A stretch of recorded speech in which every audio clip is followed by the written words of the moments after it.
Hello, this is Larry Berman. This is video number 14 in my series in reference to the book that I am writing called Prayer, Why Is It So Difficult and How to Overcome It. This is the actual proposed book cover, and as you see, it's pretty thick. And as I've said in previous videos, there are a number of pages that haven't even been printed yet and are not even in this particular book, or this 3-ring binder at this time. I'm teaching on prayer.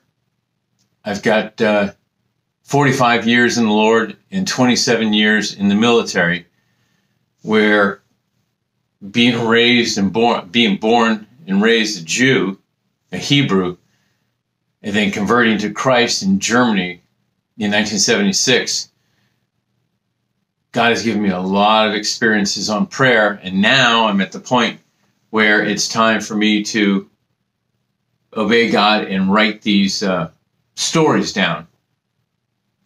So this is part of the ministry of reconciliation, as talked about in 2 Corinthians.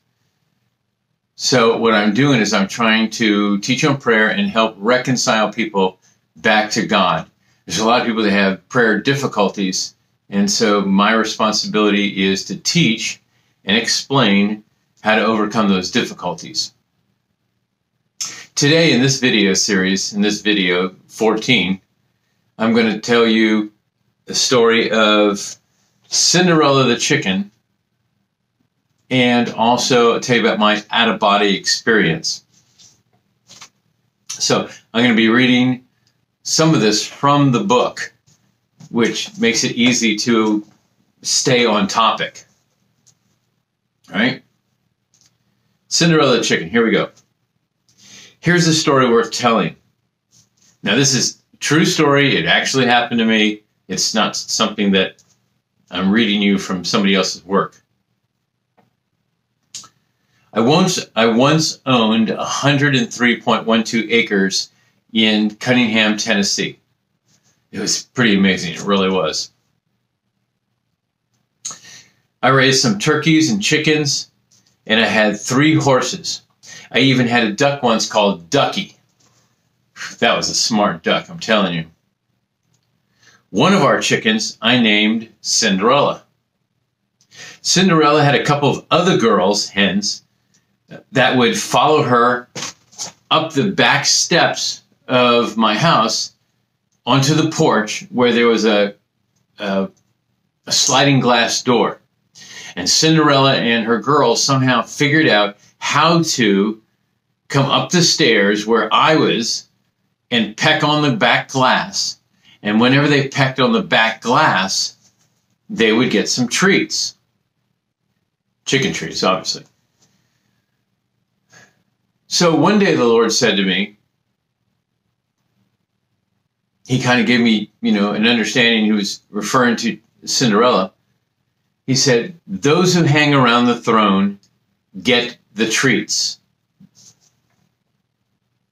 He was referring to the throne. He was referring to his throne and indicating that the more I, or we, come to him, the more frequently we would get his attention. And he would reward us for spending time with him. We call that fellowship with God. So, those who hang around the throne get the treats. When you have a strong relationship with the Lord, you're spending time with him, you love spending time with him,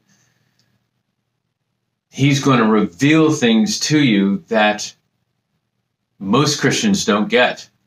Those Christians who,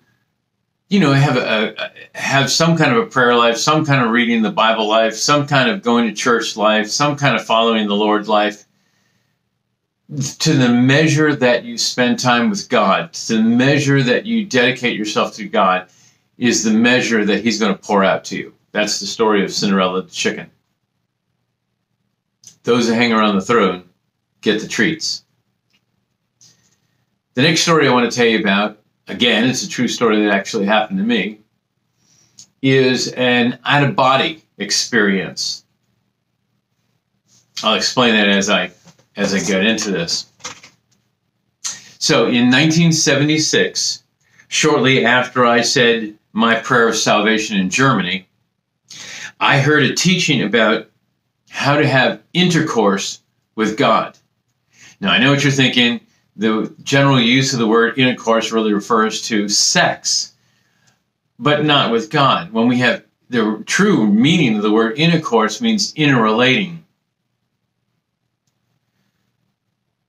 So it's deep interrelating with somebody.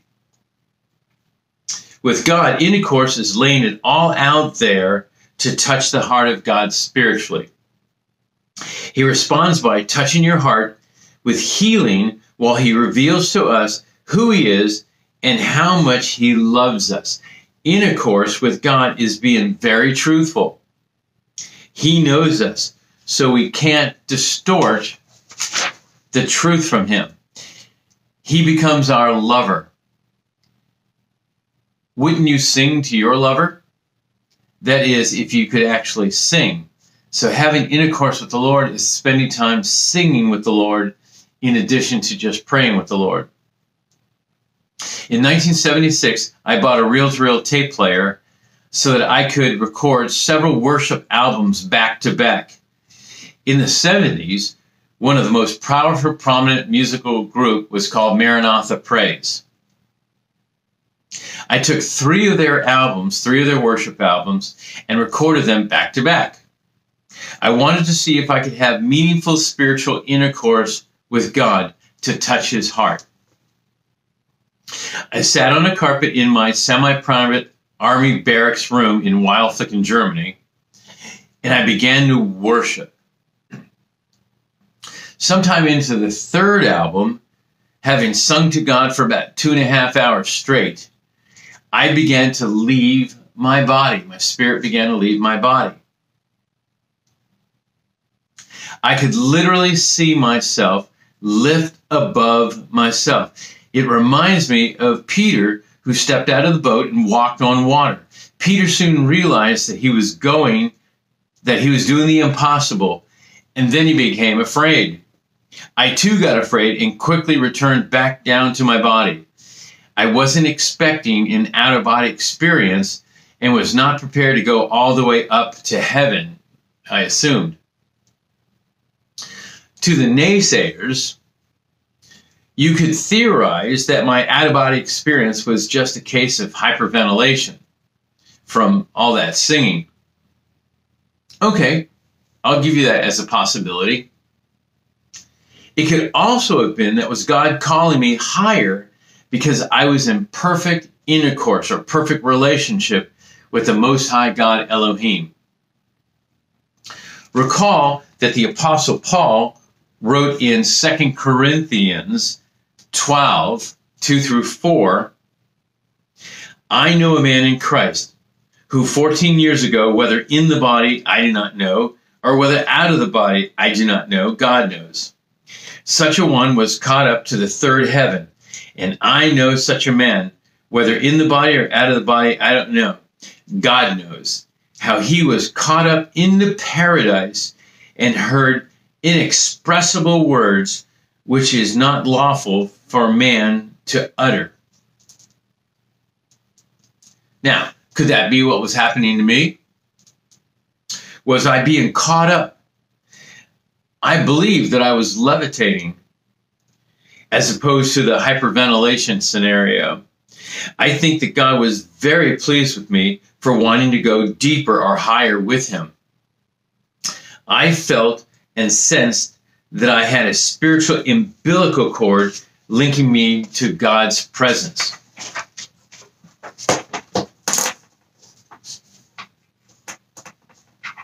So worship. Worship is, one of the things that I've learned is there are 3 heavens, according to the word. The first heaven is the atmosphere that you see, you look up when you're outside. The second heaven is the stratosphere above, it's the dark area where there's no air up there.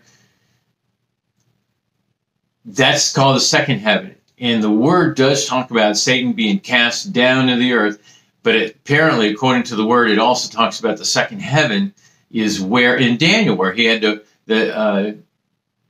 Jacob's ladder. Okay, Jacob had to pray through the second heaven in order to get his prayers to the third heaven. Third heaven is where God is.